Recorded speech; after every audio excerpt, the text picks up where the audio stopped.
Hello and welcome to this step-by-step sewing tutorial for the Clara dress pattern. My favorite part of this dress is the beautiful hourglass silhouette. The sewing pattern is available for immediate download on my website, link in the description, and are perfect for those who are at least a confident beginner. The first step is to wash and dry your fabric, then assemble the pattern. One thing I love about my patterns is that they should be taped at the edges, so there's no need to trim or overlap the papers. There's also an option for those who use a projector to cut their fabric. If you're using a print fabric like me, the alignment of the print can get distorted when the fabric is washed and dried. I like to use a ruler on the areas where I want the print to line up perfectly, like the center back where the zipper will go. I love using tailor pens instead of chalk when possible because the marking line is much thinner and pulls the fabric less. The tailor pens, rotary cutter, cutting mat, and all the sewing tools I use in this video will be linked in the description. Once all of your pieces are cut, overlock the edges so that they don't fray when you sew. I don't have a serger, so I'm using my machine zigzag stitch, and it works perfectly. Press seams as you go, including the overlock stitches so that it flattens the bulk on the edges and sets the seams into the fabric. We're all prepped and ready to start sewing. First, let's sew the side front to the center front of the main fabric. The bodice has princess seams, so there are two curves that need to be pinned together. I find it easiest to pin and sew with the center front piece on top, so I have a really smooth seam and it minimizes the chances of bunching. I also pin closer together along the curves. Pin the side front to the center front of the lining fabric and the side back to the center back for both the main and lining fabric. We're going to sew all of our princess seams on the bodice. Again, it's easier for me to sew smooth seams with the center pieces facing up and the side pieces on the bottom. I'm making sure to smooth the fabric near the needle and making sure there's no bunching.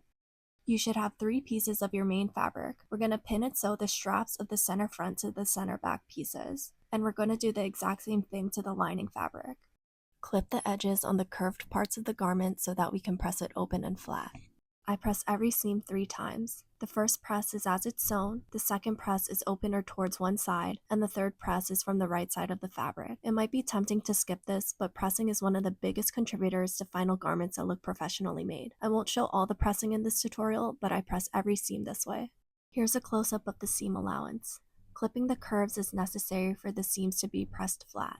Now we're pinning and sewing the neckline of the main and lining fabric together. I'm starting at the matching seam so that it lines up evenly. I'm leaving about 1 to 2 inches at the beginning and the end for the zipper installation later. I'm marking the 1 to 2 inch gap at the beginning and the end with 2 pins so that I don't accidentally forget and sew to the edge. After sewing, clip the seam allowance on the curves. Now I'm understitching, which prevents the lining fabric from rolling out and becoming exposed. To understitch, sew the neckline seam allowances to the lining side. We'll sew it about 1/8 of an inch away from the seam that joins the lining fabric to the main fabric. We're not going to be able to understitch continually since this is a sweetheart neckline and there are corners, so we'll have to do it in sections. Now our bodice is really coming together. We just have to attach the sleeves.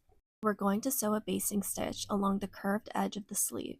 I'm setting my stitch length to 4, which is the highest I can go, and sewing it 1/4 inch away from the edge. This is going to help us with fitting the sleeve into the bodice armhole. To tell which side is the front of the sleeve, look for the thinner side. We're leaving about 1 inch at the beginning and end of the sleeve, and pin from one side along the straight part of the sleeve. Now when you get to the curve of the sleeve, pull on the bobbin thread to slightly gather the fabric together. Play around with the fabric until the sleeve and armhole line up perfectly and pin. Curves can be tricky, so I use a lot of pins. Check that your stitch length is set back to regular and sew with a 1/4 inch seam allowance. Remember to leave 1 inch at the beginning and end.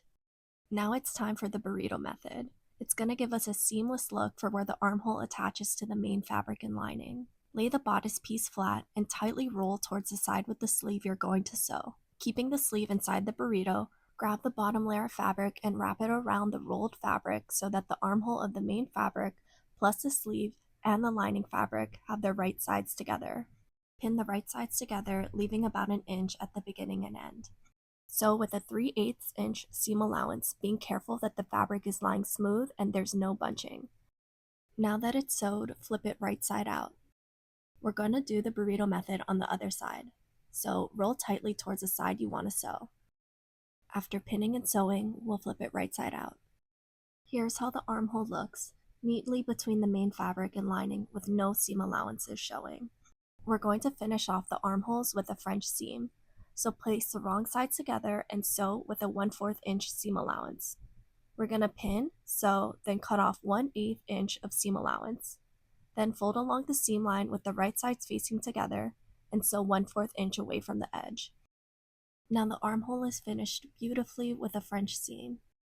Pin and sew the side front and side back main fabric pieces together with a 1/2 inch seam allowance, which will perfectly align with our armhole. Pin and sew the lining side front and side back together with a 1/2 inch seam allowance. As you can see, there's a small gap in the fabric, which is what we have left open so that we could do the French seam. We're just going to sew that together with one short seam. We're almost done with the cap sleeves, we just have to hem the edges. Press down the edges at 3/8 of an inch. Then sew, press, and fold over again to sew a double rolled hem. I sew down each turn of the double rolled hem because some fabrics can curl in the wash and dryer. I find that sewing both turns of the double rolled hem helps the hem lay flat. Once both sleeves are done, our bodice is looking so good and so clean. Time to move on to the skirt. Sew the back skirt lining pieces to the front skirt lining. Now you have a long skirt lining piece, and now we're going to do a basting stitch along the top edge so that we can gather the fabric. I'm changing my stitch length again from normal to as long as possible, and I'm sewing 1/4 inch away from the edge without back stitching.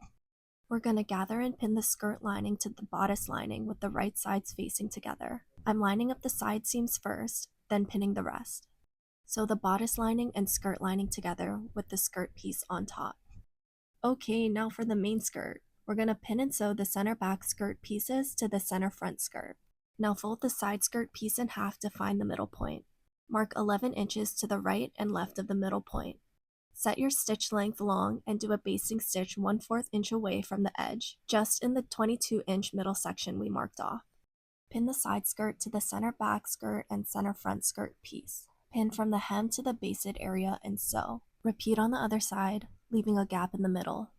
Now you should have just a 22-inch middle section as the gap. Gather and pin the fabric of the side skirt piece so that it aligns with the middle section of the attached center back skirt and center front skirt pieces. Once you sew this middle section, you'll have an exaggerated hip on the skirt. Repeat on the other side.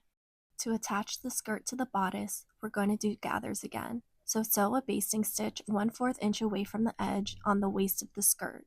Find the side seams and pin those in place first for a seamless transition on the bodice and skirt. Then gather the waist of the main skirt and attach it to the main bodice with the right sides facing together. Change the stitch length back to regular and sew the main skirt to the main bodice.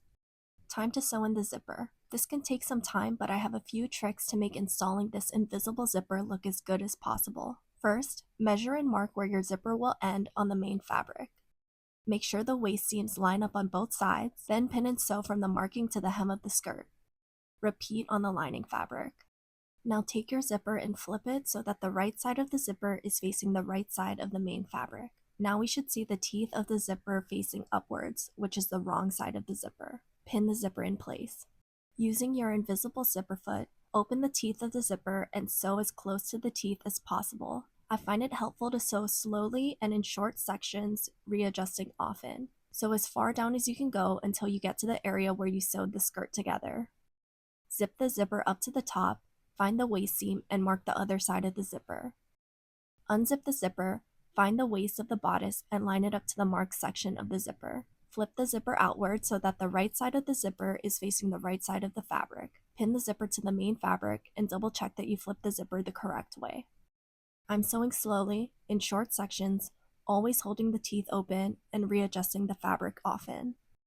On the lining fabric, measure 1 centimeter away from the edge where the zipper will go and mark. Now match up the main lining to that 1 centimeter mark and pin. The right sides of the main fabric and lining fabric should be facing each other. Now about 4 inches away from the neckline edge, the lining fabric and main fabric will meet at the edge. Mark the fabric 5 millimeters away from the main fabric edge. This 5 millimeter marked line will be our guide to sew on. Using a regular zipper foot, sew with the main fabric facing up and on the marking 5 millimeters away from the main fabric edge. Now when we go to sew and finish the gap in the neckline and fold the fabric towards the lining side, everything will line up perfectly. Sew the neckline 3/8 inch away from the edge. I switched back to my regular presser foot for this. Hold the corner in place and turn right side out. I find it easiest to grab the corner on the right side of the fabric and hold while turning it right side out. The area where the neckline meets the zipper should be crisp and lay flat. Repeat on the other side. I left a small gap at the top to hand sew and iron hook.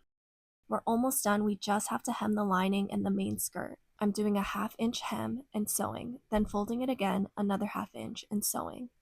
Repeat the double rolled hem on the main skirt, folding and pressing it at a 1/2 inch, sewing, then folding it again at a 1/2 inch and sewing. That's it just needs a final press. I hope you enjoyed this tutorial and found it easy to follow. Remember to subscribe so that you stay updated with new sewing pattern releases.